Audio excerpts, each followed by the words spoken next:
Set the time machine for way back when service with a smile was the rule, not the exception, when they called this frozen custard and you didn't have to wonder what was in it, when the barber knew your name and you didn't need a bank loan to finance a haircut. Set the time machine for the good old days and pull in by the sign that says Cold Cokes. Unless he's gone fishing, Wally Bonfield will be there.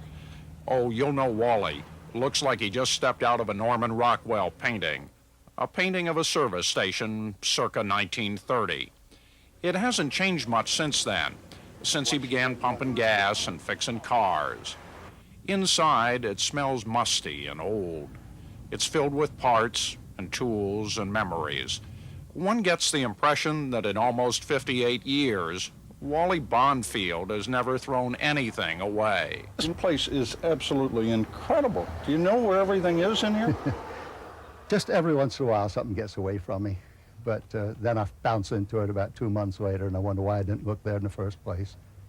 But if I move anything, if I happen to move something that's been here for a number of years and think it goes someplace else better, then I will lose it.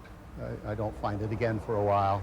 So it's best to keep everything just exactly where, some of it where my dad had it back in 1934, and somewhere I've had it since. How's Dr. Baker? Fine, thank you. Good. You enjoying your new one?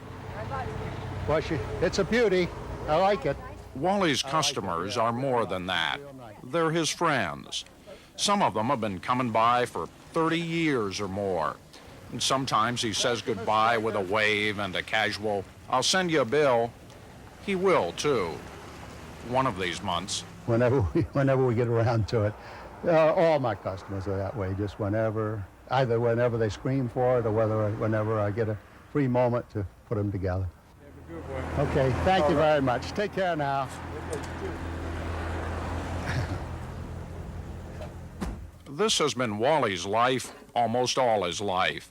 Born in England, where his dad was a mechanic for Rolls-Royce, the family came to America in the 20s.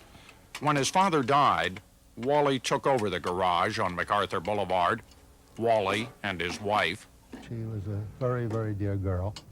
So I think we treated it as a partnership. In other words, she helped me here, and back during the war when I was in the Air Transport Command, while she took and pumped the gas and so forth and kept the station going as much as possible. So of course, as well as I'm speaking, I miss her very much. She passed away 9 years ago. She used to pump the gas while Wally was out towing cars. About the time she died, he parked that old 1936 wrecker, and it hasn't moved since. It's in there somewhere, buried under a decade's collection of this and that. You ever think about digging that truck out? Yes, I think about it, and everybody said, please get it out and put it out front since it is an antique. And the crane goes back in the 1919s, and a wonderful crane it is. The chassis, of course, is a 36 Chevy. I do think about it, John, but then I look at it and look at all the stuff on it, and figure it would take me a week and a half to get it out, and I'll start for 2 hours, and then I put everything back because the rest of the week and a half looks too far away.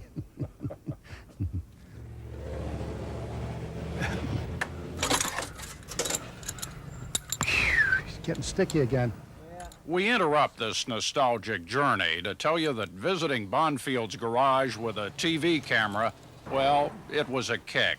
Because we kept telling Wally to pretend like we weren't even there. Act natural, we said, forgetting that acting natural for Wally is to invite all his customer friends to drop by to get on TV, and then to introduce them to the guy from the television show who was trying desperately at the time to stay out of the picture. Have you ever met Mr. Goldsmith on Channel 9? Yeah. Huh? Yeah. John, I'd like you to meet Mr. Pemberton, one of my neighbors here, John Goldsmith. Hi, Doctor. Hi, how are you?